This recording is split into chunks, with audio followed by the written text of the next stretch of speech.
Hey story lovers, welcome back to my channel. আজ আরো একটি জাপানিজ মুভির এক্সপ্লেনেশন নিয়ে চলে এসেছি। এই মুভির যে হিরোইন রয়েছে মিও, ও একটা রয়্যাল ফ্যামিলিতে জন্মগ্রহণ করে। আর রয়্যাল ফ্যামিলির মেম্বারদের মধ্যে অনেক ধরনের সুপার ন্যাচারাল পাওয়ার থাকে। আর এই রয়্যাল ফ্যামিলিরা নিজেদের ব্লাড লাইন ঠিক করার জন্য অন্যান্য রয়্যাল ফ্যামিলিদের মধ্যেই বিয়ে করে। মিও এই রয়্যাল ফ্যামিলিতে জন্ম নিলেও ওর কাছে কোনো সুপার ন্যাচারাল পাওয়ার নেই। আর এই জন্যই ওর সৎ মা, ওর সৎ বোন ওকে টর্চার করে, মারধর করে, মোটামুটি ওর জীবনটা নরক করে তোলে। এরই মধ্যে ওর অন্য একটি রয়্যাল ফ্যামিলির হাই লেভেল র্যাঙ্কিং অফিসারের সাথে ওর এঙ্গেজমেন্ট ঠিক হয়। যে খুবই রাগী মেজাজি ছিল। আর এই স্টোরির লাস্টে একটা বড় ধরনের টুইস্ট আছে, তাই স্টোরিটা শেষ পর্যন্ত দেখার চেষ্টা করো। স্টোরির মধ্যে অনেক ক্যারেক্টার আছে, তাই আমি নামগুলো মেনশন করে দেবো। তো চলো এক্সপ্লেনেশন শুরু করা যাক। গল্পের শুরুতে আমাদের জানানো হয় ডিমন্স আর স্পিরিটদের হাত থেকে কিছু রয়্যাল ফ্যামিলিজ যাদের মধ্যে সুপার ন্যাচারাল পাওয়ার আছে, তারা এই দেশের রাজা সাথে নর্মাল মানুষদের প্রোটেক্ট করে। আলাদা আলাদা ফ্যামিলির মধ্যে আলাদা রকমের শক্তি আছে। আর এই শক্তি বছরের পর বছর পূর্বপুরুষ থেকে ওনার বাচ্চাদের মধ্যে জেনারেশন ওয়াইজ চলে আসছে। মানে ধরো কিছু ফ্যামিলির মধ্যে যদি আগুন জ্বালানোর শক্তি, বরফ বানানোর শক্তি বা অদৃশ্য হওয়ার শক্তি যদি থাকে, সেই ফ্যামিলিতে যে বাচ্চারা জন্ম নেবে তাদের মধ্যেও এমন শক্তি থাকবেই। আর এই রয়্যাল ফ্যামিলিজ ছাড়া ডেমন্সদের কেউ দেখতে পায় না। রয়্যাল ফ্যামিলির মেম্বাররা প্রোটেক্ট করেই বলে এই দুনিয়াতে শান্তির বজায় রয়েছে। এরপর আমরা মিও দেখি। মিও সাইমোরি ফ্যামিলির বড় মেয়ে। ওর মা আর বাবা পলিটিক্যাল ইস্যুর জন্য বিয়ে করেছিল, বাট মিওর জন্মের কিছু বছর পরই ওর মা অসুস্থ হয়ে মারা যায়। দেন ওর বাবা ওনারই পুরনো প্রেমিকাকে বিয়ে করে আর ওনাদেরও মেয়ে হয়। মিওর মধ্যে কোনো সুপার ন্যাচারাল শক্তি না থাকায় ওর সৎ মা আর সৎ বোন দিনের পর দিন ওকে টর্চার করে। ওর বাবা সবকিছু দেখার সত্ত্বেও, সবকিছু জানার সত্ত্বেও কিছু বলে না। মিওর বাবা বলে এই কাজটা শেষ করার পর রুমে যাও, সবকিছু রেডি করা আছে। আসলে মিওর সাথে কুডো ফ্যামিলির ছেলে কিয়োকার বিয়ে ঠিক হয়েছে, তাই আজ থেকে মিও কুডো ফ্যামিলিতে গিয়ে থাকবে। মিও জামা কাপড় গুছানোর সময় ওর মায়ের শেষ স্মৃতি একটা ভাঙা চিরুনি দেখে। বাড়ি থেকে বেরোনোর সময় কায়ার ফিয়ন্সে কোজির সাথে মিও দেখা হয়। কোজি ওকে বলে সরি, তোমার জন্য আমি কিছু করতে পারিনি। আসলে কোজি ভালো মানুষ ছিল আর ও মিওর পুরো কন্ডিশন জানতো। মিও বলে তোমার দোষ নেই, আমি বিয়ে করে খুশিই হব। ওই সময় কায়া চলে আসে। আসলে মিওর সাথে যার বিয়ে হবে কিয়োকা, ওনার ব্যাপারে সবাই শুনেছে খুবই রুড, অ্যারোগেন্ট। এর আগেও অনেক ফ্যামিলির মেয়ের সাথে ওর এঙ্গেজমেন্ট হয়েছিল, বাট তারা ওর সাথে থাকতে পারেনি। থাকতে গিয়ে ওখান থেকে পালিয়ে চলে এসছে। তাই মিওর সৎ মা আর বোন ভাবছিল হয়তো মিও 3 দিন পর পালিয়ে আসবে। রাস্তাতে যাওয়ার সময় মিওর গাড়ি খারাপ হয়ে যায়, তাই ও পায়ে হেঁটে কুডো ফ্যামিলিতে আসে। মিও কিয়োকাকে নিজের নাম বলে অনেকক্ষণ ধরে মাথা নিচু করে থাকে। আর ও মনে মনে ভাবে ও এখানেও ইগনোর হচ্ছে, এইভাবে ওকে বেঁচে থাকতে হবে। কিয়োকা প্রথম কোনো রেসপন্স করে না। কিছুক্ষণ পর ওকে বলে আর কতক্ষণ তুমি মাথা নিচু করে থাকবে। মিও বলে সরি। কিয়োকা বলে আমি সরি বলতে বলিনি, মাথা তোলো। যদি আমি বলি চলে যাও চলে যাবে, যদি আমি বলি মরে যাও মরে যাবে, ঠিক আছে? ভাই সিরিয়াসলি এমন ফিয়ন্সে কার হয়? মিও বলে আচ্ছা। রাত্রেবেলা ঘুমানোর সময় মিও ওর মায়ের স্বপ্ন দেখে। আর এমন স্বপ্ন ও প্রায় প্রত্যেকদিন রাত্রেবেলাই দেখতো। পরের দিন সকালে মিও ঘুম থেকে তাড়াতাড়ি উঠে কিয়োকার জন্য ব্রেকফাস্ট বানাচ্ছিল। ওই সময় ইউরি চলে আসে। ইউরি অ্যাকচুয়ালি কিয়োকার বাড়ির কেয়ারটেকার ছিল।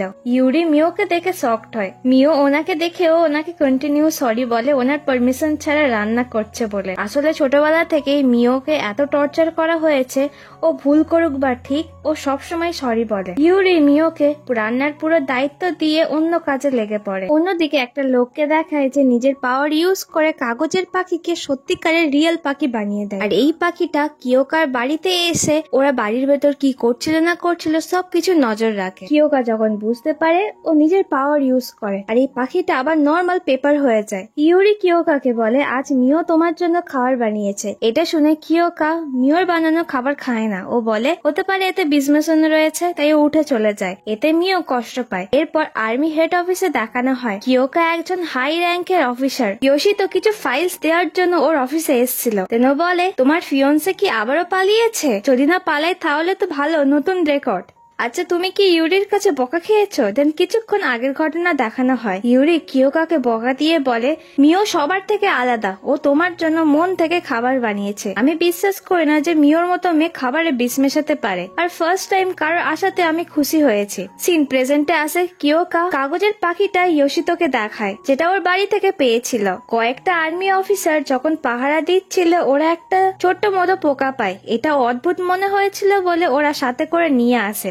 আসলে এটা ইভিল ইনসেক্ট বা পোকা ছিল। এই পোকাটা বোতল থেকে বেরিয়ে সবার উপর অ্যাটাক করতে যাচ্ছিল। তখনই কিয়োকা এসে পাওয়ার ইউজ করে আর ওই পোকাটাকে পাথর বানিয়ে দেয়। এরপর ওরা পোকাটা নিয়ে আর্মির হেড অফিসে আসে। দেন অফিসার ওদের জানায় এই পোকাগুলো একটা সমাধির নিচে সিল করে এতদিন ধরে বন্দি করা ছিল, বা এই পোকাগুলো ঘুমাচ্ছিল, আর এই পোকাগুলো যদি ছাড়া পেয়ে যায় তাহলে এরা পুরো শহরকে শেষ করে দেবে। কিন্তু এখানে সব থেকে বড় প্রশ্ন হলো, কেউ সিল ভেঙে এই পোকাগুলো এখন বার করছে বা ছেড়ে দিচ্ছে, আর তার উদ্দেশ্যটা কি? এরা যখন কথা বলছিল এই সময় আরো একটা নতুন ক্যারেক্টারের এন্ট্রি হয়। এর নাম আরাতা। একে প্লিজ একটু মনে রেখো, যাই হোক এদের নামগুলো বড্ড ডিফিকাল্ট। আরাতা ওর রয়্যাল ফ্যামিলি থেকে বিলং করতো, বাট ওর মধ্যে কোনো সুপার ন্যাচারাল পাওয়ার নেই। ও অল্প বয়সে প্রেসিডেন্ট হয়েছে আর এখন স্পেশালি গভর্নমেন্টের দিক থেকে নেগোসিয়েশনের কাজ করত। কিয়োকা বাড়ি ফিরতেই মিও সকালের জন্য ওকে বারবার সরি বলে। দেন কিয়োকা মিওকে ভালোভাবে নোটিস করে। মিওর পরনে পুরানো জামা কাপড়, হাতে ফসকা পড়া, তাই কিয়োকা বুঝতে পারে না মিও সত্যিই রয়্যাল ফ্যামিলি থেকে বিলং করে। তো তাহলে ওর এমন অবস্থা কেন?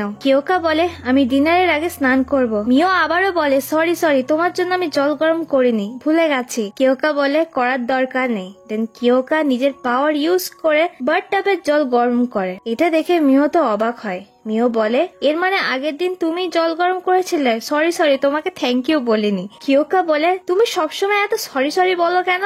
আবারও মিও সরি বলতে যাচ্ছিল। কিয়োকা বলে, চুপ করো এবার। সাথে জানাই, সকালে আমি জাস্ট সাবধান হওয়ার চেষ্টা করছিলাম। কাল তুমি ব্রেকফাস্ট বানাতে পারো, কিন্তু আমার খাবারে যদি তুমি বিষ মেশাও তাহলে আমি তোমাকে ছেড়ে দেবো না। তেন মিওকে একটা হার্বাল দেয়া বাথ সোপ দেয় মাখার জন্য। কিয়োকা ওখান থেকে চলে যাওয়ার পর মিও ভাবে, কিয়োকা যখন শুনেছিল আমি সাইমোরি ফ্যামিলি থেকে বিলং করি, এর মানে কিয়োকা ভেবে নিয়েছে আমার মধ্যে কোনো স্পেশাল গিফট রয়েছে, মানে স্পেশাল কিছু সুপার পাওয়ার রয়েছে। বাট কিয়োকা যখন জানতে পারবে আমার মধ্যে কোনো স্পেশাল পাওয়ার নেই, তাহলে কি ও আমাকে বাড়ি থেকে বার করে দেবে, আমাকে তাড়িয়ে দেবে? পরের দিন সকালে উঠে মিও কিয়োকার জন্য ব্রেকফাস্ট বানায় আর মনে মনে করে এই খাবারগুলো কিয়োকা পছন্দ করবে। তো খাবার খাওয়ার সময় কিয়োকা মিওকে বলে, ভালো রেঁধেছো। এটা শুনে মিও ঝরঝর করে কাঁদতে শুরু করে, কারণ আজ পর্যন্ত ওর খাবারের কেউ প্রশংসা করেনি বা এত ভালোভাবে ওর সাথে কেউ কথাই বলেনি। ইউরি বলে, তুমি কাঁদছো কেন? মিও আবারও সরি বলতে থাকে। তখন কিয়োকা বলে, আমি বলেছি না বারবার সরি বলবে না। তেন ও চোখের জল মোছে। আর এই ব্যাপারটা কিয়োকার কাছে একটু অদ্ভুত মনে হয়। কিয়োকা অফিসে যাওয়ার আগে ইউরিকে বলে, আমার একটা কাজ করো,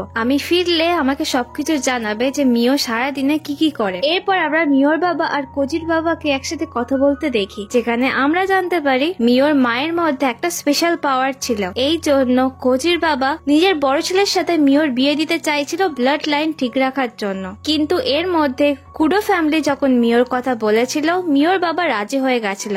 তাই মিওর বাবা এখন বলে, যখন কুডো ফ্যামিলি মিওকে ছেড়ে দেবে তখন মিওর সাথে কোজির বড় ভাইয়ের বিয়ে দেবে। আর এই জন্য কোজির বাবা মিওর বাবাকে টাকা দিয়ে রেখেছে। কিন্তু এখন মিওর বাবা কোজির বাবার কাছ থেকে আরো বেশি টাকা চাইছে, কারণ উনি যখন মিওর মাকে বিয়ে করেছিলেন তখন ওনাকে অনেক টাকা দিতে হয়েছে। আসলে কিছু রয়্যাল ফ্যামিলিসদের মধ্যে যাদের ইউনিক সুপার ন্যাচারাল পাওয়ার আছে তাদের ফ্যামিলিতে বিয়ে করতে হলে অনেক বেশি টাকা দিয়ে বিয়ে করতে হতো, আর এমনটা ওরা করতো যাতে ওদের পরের প্রজন্ম আরো বেশি শক্তিশালী হয়। মানে এখানে বোঝা যাচ্ছে নিজেদের ব্লাড লাইন ঠিক রাখার জন্য এরা সবকিছু করতে পারে। অন্যদিকে কিয়োকা মিওর ব্যাপারে সমস্ত ইনফরমেশন জানতে পারে যে মিওর মধ্যে কোনো বন গিফটেড সুপার ন্যাচারাল পাওয়ার নেই, তাই ওকে বাড়িতে সবাই মারধর করত। মিওর মা উসোবা ফ্যামিলি থেকে বিলং করত, আর এই ফ্যামিলির মধ্যে যারা জন্মাতো তাদের সবার মধ্যে মাইন্ড কন্ট্রোল করার শক্তি ছিল। কিয়োকা যখন এইসব ব্যাপারে আলোচনা করছিল তখনই আরাতা এসে উসোবা ফ্যামিলির এই শক্তির কথা ওকে জানায়। কিয়োকা ওকে বলে, তুমি এইসব কথা কি করে জানলে? আরাতা বলে, আমার কাজের জন্য আমি এই দুনিয়া ঘুরি আর আমার কাছে অনেক অপরচুনিটি আছে লোকদের সাথে কথা বলার। এরপর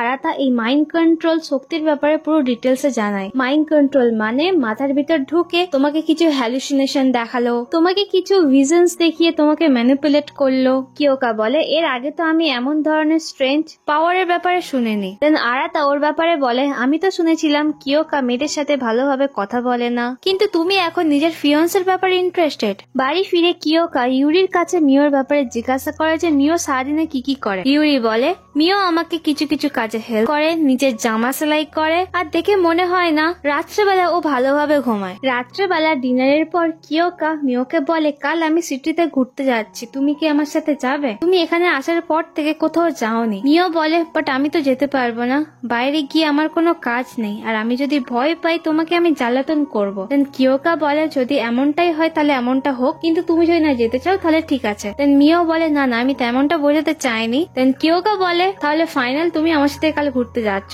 দেন ও নিজের রুমে চলে যায়। দেন মিও ভাবে আমি যখন সাইমোরি ফ্যামিলিতে ছিলাম আমাকে কেউ বাইরে যেতে অ্যালাউ করতো না। পরের দিন ইউরি মিওকে খুব ভালোভাবে সাজিয়ে দেয়। কিয়োকা মিওকে দেখে এক সেকেন্ডের জন্য যে স্ট্যাচু হয়ে যায়, কারণ মিওকে খুবই সুন্দর লাগছিল দেখতে। সিটিতে এসে কিয়োকা মিওকে নিয়ে একটা জামা কাপড়ের শপে নিয়ে আসে, আর ওখানকার ওনারও শখ ছিল যে কিয়োকা প্রথম কোনো লেডিকে ওনার শপে এনেছে। এরপর ও মিওকে নিয়ে একটা রেস্টুরেন্টে খেতে যায়। এরা দুজনেই নিজেদের মায়ের ব্যাপারে গল্প করে। এরপর মিও রেস্টুরেন্টের একটা মিষ্টি ট্রাই করে, যেটা ওর খুব ভালো লাগে, কারণ এটা ফার্স্ট টাইম ও এত ভালো টেস্টি খাবার খাচ্ছে। এরা যখন সিটির মধ্যে ছিল এদের আড়াতাও নোটিস করে। সারা শহরে এখন ওই ইভিল ইনসেক্ট গুলো ছড়িয়ে পড়েছে, এই জন্য সাধারণ মানুষের খুবই কাশি হচ্ছিল। এই কারণে কিয়োকা আরো একটা রয়্যাল সৈনিক এই দেশের রাজার সাথে দেখা করতে চায়, যিনি খুবই অসুস্থ ছিলেন, আর এই রাজার ছেলে কিয়োকার খুব ভালো বন্ধু। পরের দিন মিও ইউরির সাথে শহরে আসে। লাস্ট টাইম কিয়োকা ওকে নিয়ে এসেছিল, তাই মিও কিয়োকাকে থ্যাংক ইউ বলতে চায়। তাই ও ভেবেছিল কিয়োকার জন্য একটা চুলে বাঁধা রশি বানাবে। ইউরি ওকে বলে তুমি এখানে কিছুক্ষণ ওয়েট করো, আমি এক্ষুনি আসি। দেন ও যখন একা ছিল ওর সাথে কায়ার দেখা হয়। কায়া ওকে দেখে বলে দিদি তুই এখনো বেঁচে আছিস, পুরো ফ্যামিলি তোকে তাড়িয়ে দেয়নি এতদিনে? দেন কায়া মিওকে জ্বালাতন করতে থাকে। কায়া ওখান থেকে চলে যাওয়ার পরও মিও খুব ভয় পেয়ে যায়। ও মাটিতে পড়তে যাচ্ছিল, তখনই আরাতা এসে ওকে ধরে ফেলে। আরাতা খুব ভালোভাবে মিওর মাথায় হাত রেখে বলে বাজে স্বপ্ন খুব তাড়াতাড়ি শেষ হয়ে যাবে, সাথে ও রুমালও ওকে দেয়। সো আরাতার সাথে মিওর কিছু তো একটা কানেকশন রয়েছে, আর সেটা কি পরের স্টোরিতে জানতে পারবো। কিছুক্ষণের মধ্যে ইউরি ওখানে চলে আসে, আর আরাতা ওখান থেকে চলে যায়। অন্যদিকে কিয়োকা এসেছিল সাইমোরি ফ্যামিলিতে। ও মিওর বাবা মাকে বলে তোমরা যদি সিনসিয়ারলি ভাবে মিওকে সরি বলো তাহলে আমি তোমাদের অনেক টাকা দেবো। মানে বোঝা যাচ্ছে যে কিয়োকা এখন মিওকে পছন্দ করে। ও যখন রুম থেকে বেরিয়ে যাচ্ছিল ওকে কায়া দেখে ফেলে, আর ফার্স্ট দেখাতেই কায়া কিয়োকার প্রেমে পড়ে যায়। দেন ওর মা আসতে কায়া ওর মাকে জিজ্ঞাসা করে ওই লোকটা কে ছিল। ওর মা বলে ওটা মিওর ফিয়ন্সে। কায়া তো পুরো শকড যে এমন একটা হ্যান্ডসাম ছেলে কি করে মিওকে বিয়ে করতে পারে। রাত্রেবেলা আবারও মিও স্বপ্ন দেখে ও যখন বাচ্চা ছিল ওর সৎ মা ওকে মারধর করছিল, তখনই একটা আন্টি ওকে বাঁচানোর চেষ্টা করে। এই কারণে ওর সৎ মা ওই আন্টিটাকে কাছ থেকে বার করে দেয়। মিওর সৎ মা ওকে একটা অন্ধকার রুমে বন্দি করে রাখে, আর ও যখন ঘুমাচ্ছিল বাইরে থেকে কিয়োকা আওয়াজ শুনে ওর ঘরে দেখে ও স্বপ্নের মধ্যে ছটপট করছে। পরের দিন সেই আন্টি মিওর সাথে দেখা করতে আসে, আর এই আন্টিকে কিয়োকা এখানে নিয়ে এসছে। মিও আন্টিকে দেখে খুব খুশি হয়। আন্টি মিওকে সরি বলে, কারণ ওর বাচ্চাবেলাতে আন্টি মিওকে হেল্প করতে চাইলেও ওকে হেল্প করতে পারেনি, কিন্তু এখন যখন ও শুনেছে মিও বিয়ে করছে তাই ও মিওর সাথে দেখা করতে এসছে। মিও কাঁদতে কাঁদতে বলে আমার মধ্যে কোনো সুপার ন্যাচারাল পাওয়ার নেই, আমি কিয়োকার ওয়াইফ হওয়ার যোগ্য না। তখন ওর আন্টি ওকে বলে তুমি জানো আমি কিভাবে এখানে এসছি? কিয়োকা আমাদের গ্রামে গিয়ে আমাকে নিয়ে এসছে। কিয়োকা খুবই ভালো মানুষ। এটা শুনে মিও আরো বেশি কাঁদতে থাকে। মিও কিয়োকাকে এসে বলে আমার তোমাকে কিছু বলার আছে, আমার মধ্যে কোনো স্পেশাল পাওয়ার নেই। ছোটবেলা থেকেই আমি আমার বাড়িতে চাকরের মতো কাজ করেছি, আমি তো লেখাপড়াও জানি না, আর অন্যান্য রয়্যাল ফ্যামিলির মেয়েরা যা যা করে আমি তেমন কিছুই করতে পারি না, আমি তোমার যোগ্য নই। আমি এইসবগুলো তোমার কাছ থেকে লুকিয়েছি কারণ আমি চাইনি তুমি আমাকে বাড়ি থেকে বের করে দাও। তুমি যদি বলো আমাকে মরে যেতে আমি মরে যাব, তুমি যদি চলে যেতে বলো তাহলে আমি চলে যাব, মানে যা তুমি বলবে সেটাই আমি করব। আর সরি হিসাবে ওকে চুলে বাঁধা রশি টাইপের কিছু একটা বানিয়ে দেয়। সাথে ও বারবার থ্যাংক ইউ আর সরি বলে ওর খেয়াল রাখার জন্য। কিয়োকা বলে তুমি এইভাবে আর কতক্ষণ থাকবে? তোমার মধ্যে সুপার ন্যাচারাল পাওয়ার আছে কি নেই আমার তাতে কোনো যায় আসে না, আর আমাদের দুজনের মধ্যে এটা দরকারও নেই। আমি তো তোমার সাথে প্রপার ভাবে এঙ্গেজমেন্ট করার প্ল্যান করছি। তুমি কি আমার সাথে এখানে থাকতে চাও না? মিও বলে, না না, আমি থাকতে চাই, তোমার পারমিশন পেলেই আমি থাকবো। কিয়োকা বলে, পারমিশন নেওয়ার কোনো দরকার নেই, আমিও তোমার সাথে থাকতে চাই। এরপর মিও কিয়োকার চুল বেঁধে দেয়, আর এখান থেকে এদের লাভ স্টোরি শুরু হয়। সো ফাইনালি ছোটবেলা থেকে এত কষ্ট পাওয়ার পর মিও নিজের লাইফে হ্যাপিনেস খুঁজে পেয়েছে। ইভেল পোকাগুলো সাধারণ মানুষের বডিতে ঢুকে পুরো বডিটা কন্ট্রোল করছে, আর যাদের বডিতে এই পোকাগুলো ঢুকেছে তাদের চোখ সাদা হয়ে আছে।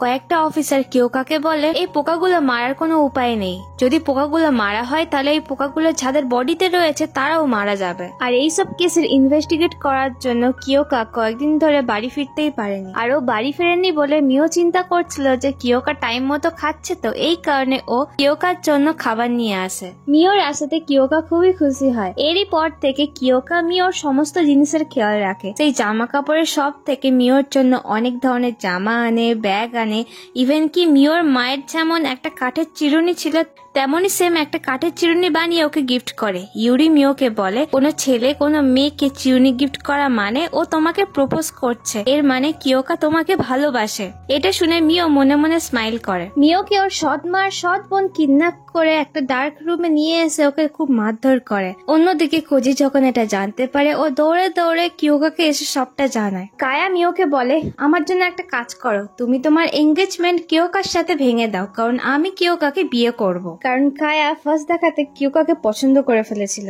আর শয়তানি মা আর মেয়ে মিলে মিওকে খুব টর্চার করে। মিও ওদের কথাতে রাজি হয় না। অন্যদিকে কোজি কিয়োকাকে জানায় এই সবকিছুর পিছনে কিয়োকার বাবা আর আমার বাবা রয়েছে। কায়া তোমাকে বিয়ে করতে চাই আর আমার বাবা ওসোবা ফ্যামিলির ব্লাড লাইন চায়। কিয়োকা বাড়ির সামনে এসে দরজা বন্ধ থেকে আগুন দিয়ে দরজা পুরো উড়িয়ে দেয়। তেন ও বাড়ির ভিতরে এসে চারদিকে মিওকে খোঁজ করতে থাকে। এই সময় কোজির বাবার সাথে ওর ফাইট শুরু হয়। কোজির বাবার মধ্যে মাটি কন্ট্রোল করার শক্তি ছিল, বাট তাও কিয়োকা জিতে যায়। এরপর কিয়োকার সাথে মিওর বাবার ফাইট হয়। মিওর বাবা যে কোনো জিনিস ছুঁয়ে ওই জিনিসগুলো কন্ট্রোল করতে পারতো। মারপিটের সময় কিয়োকার মুখ থেকে রক্ত বার হয়। কিয়োকা মিওর বাবাকে বলে, তুমি না মিওর বাবা, তুমি ওকে ভালোবাসো না? মিওর বাবা বলে, যার মধ্যে কোনো সুপার ন্যাচারাল পাওয়ার নেই তাকে ভালোবাসা যায় না। এদের ফাইটের সময় কিয়োকা সাইমোরি ফ্যামিলিতে যে কটা বাড়িঘর ছিল সব কটাতে আগুন জ্বালিয়ে দেয়। আর অন্যদিকে শয়তানি মা আর মেয়ে মিলে মিওকে অনেক টর্চার করে। কায়াওকে বলে, তুমি তোমার এঙ্গেজমেন্ট ভাঙবে কি ভাঙবে না? অনেক টর্চার করার পরেও মিও রাজি হয় না। ও বলে, আমি কিয়োকার ফিয়ন্সে। ওই সময় কিয়োকা ওখানে চলে আসে। কিয়োকা মিওকে কাছে টেনে নিয়ে বলে, এবার সবকিছু ঠিক আছে। দেন মিও অজ্ঞান হয়ে পড়ে। কিয়োকা মিওকে কোলে তুলে ওখান থেকে যখন চলে যাচ্ছিল, কায়া পিছন থেকে এসে বলে, যেগুলো ভুল হয়েছিল আমি তো সেগুলো জাস্ট ঠিক করছিলাম। কিয়োকা বলে, ভুল হয়েছিল মানেটা কি? কায়া বলে, মিওর মধ্যে কোনো সুপার ন্যাচারাল পাওয়ার নেই, আমি ওর থেকে অনেক বেটার, তুমি আমাকে চুজ করো, আমাকে বিয়ে করো। দেন কিয়োকা বলে, ব্যাস অনেক হয়েছে, এবার চুপ করো, আমি আর একটা বাজে শব্দ মিওর ব্যাপারে শুনতে পারবো না। আর আকাশের চাঁদ নিচে নেমে আসলেও আমি কোনোদিন তোমাকে বিয়ে করবো না, আর কোনোদিন তোমাকে চুজও করবো না। আর এই সময় কিয়োকা আশেপাশের জলের ফোঁটাগুলো কিছুক্ষণের জন্য স্টপ করে দিয়েছিল।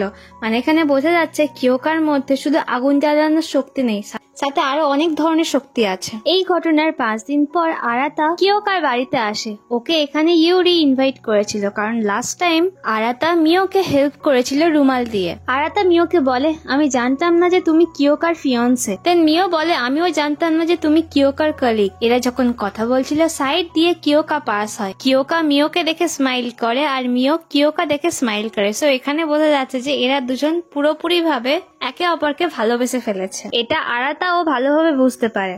বাড়ি থেকে বেরোনোর সময় আরাতা কিয়োকাকে বলে, মিওর গালে যে কাটা ঘায়ের চিহ্নটা রয়েছে ওটা সাইমোরি ফ্যামিলির জন্য হয়নি, ওটা তোমার জন্য হয়েছে। তুমি যদি মিওকে বাঁচাতে চাও তাহলে আমার কাছে নিয়ে এসো। দেন ও নিজের একটা বিজনেস কার্ড দেয়। দেন ও নিজের পকেট থেকে একটা কাগজের পাখি বার করে একটা রিয়েল পাখিতে কনভার্ট করে দেয়।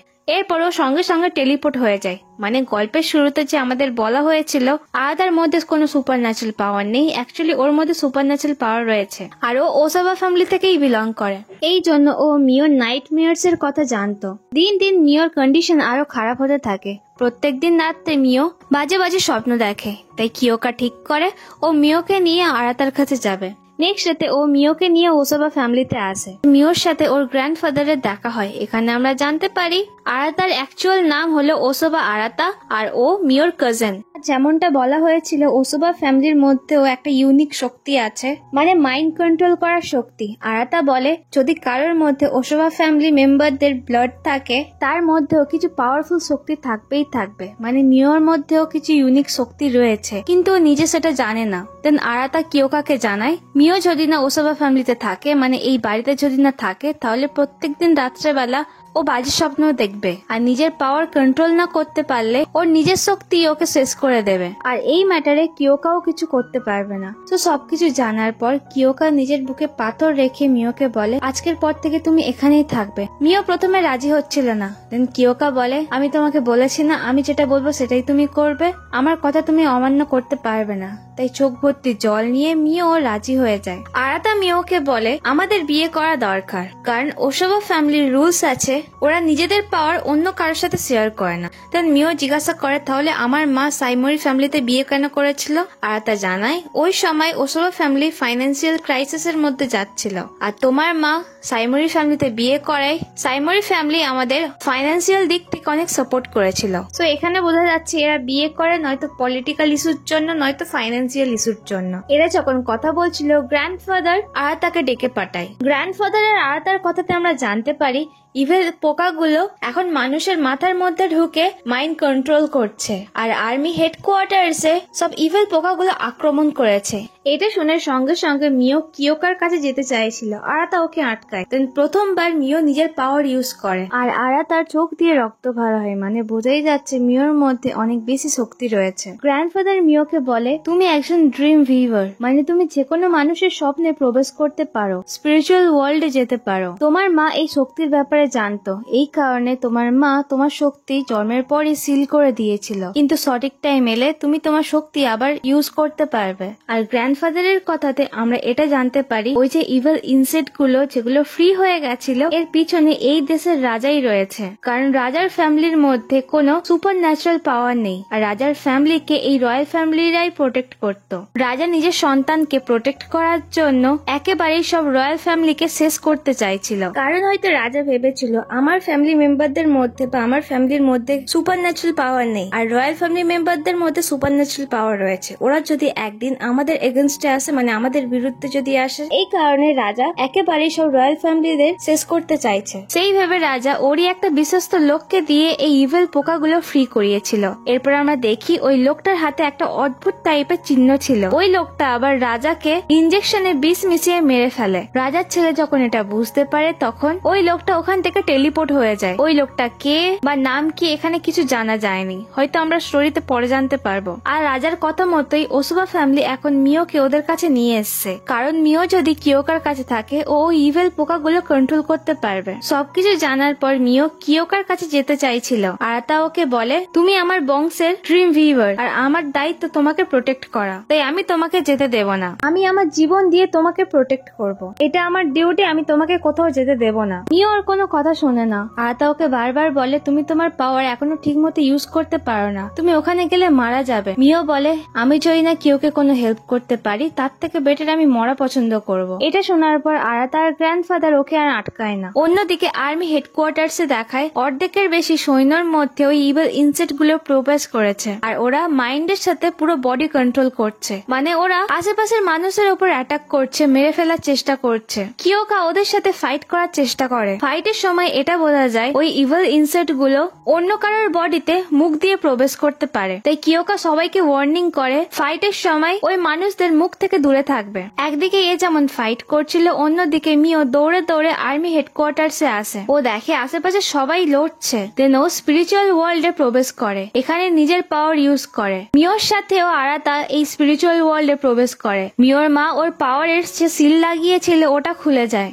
দেন মিও ওই ইভেল ইনসেক্টস এর ওপর কন্ট্রোল পেয়ে যায় আর সব ইভেল পোকাগুলোকে শেষ করে ফেলে। যুদ্ধের পর কিয়োকা মিওর কাছে ছুটে ছুটে আসে। মিও ওকে জড়িয়ে ধরে হক করে আর বলে আমি তোমাকে ছাড়তে চাই না, আমি তোমার সাথে থাকতে চাই। এটা খুবই ইমোশনাল সিন ছিল, এরা দুজন একে অপরকে জড়িয়ে ধরে কাঁদছিল। এখান থেকে সিন কাট হয়ে কিছুদিন পরের সিন দেখি, রাজার ছেলে ওর বাবার কৃতিকর্মের জন্য কিয়োকাকে সরি বলে। দেন কিয়োকা দেখে মিও ওর সাথে দেখা করতে এসছে, এরা দুজন একে অপরকে দেখে খুশি হয়। দেন এরা দুজন একসাথে বাড়ি ফেরে। বাড়ির গেটের সামনে কিয়োকা মিওকে ওকে বিয়ের জন্য প্রপোজ করে, আর মিও খুশি খুশি রাজি হয়ে যায়। সো এখানে এদের দুজনের হ্যাপি এন্ডিং হয়।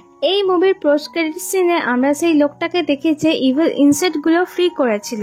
ও আরো একটা লোকের কাছে গিয়ে মিওর ব্যাপারে খবর দেয়, আর আমরা দেখি ওই লোকটার হাতে যেমন একটা অদ্ভুত টাইপের চিহ্ন ছিল, এই লোকটার ঘাড়েও অদ্ভুত টাইপের চিহ্ন রয়েছে। মানে এরা কোনো একটা সংগঠন বা এরা খুবই বাজে লোক। আর এই সিনটা দেখে বোঝা যাচ্ছে এই মুভির মেবি সেকেন্ড পার্ট আসতে পারে। সো স্টোরি লাভার্স, এখানে এই মুভির এক্সপ্লেনেশনটা শেষ করছি। আই হোপ তোমাদের স্টোরিটা ভালো লেগেছে। যদি ভালো লেগে থাকে তাহলে প্লিজ আমাকে কমেন্টে জানাও, আর সাথে ভিডিওতে একটা লাইক করে দিও। আর এমন ধরনের স্টোরির এক্সপ্লেনেশন শুনতে গেলে আমার চ্যানেলটা প্লিজ সাবস্ক্রাইব করে দিও। সো দেখা হচ্ছে নেক্সট ভিডিওতে। Till then tata.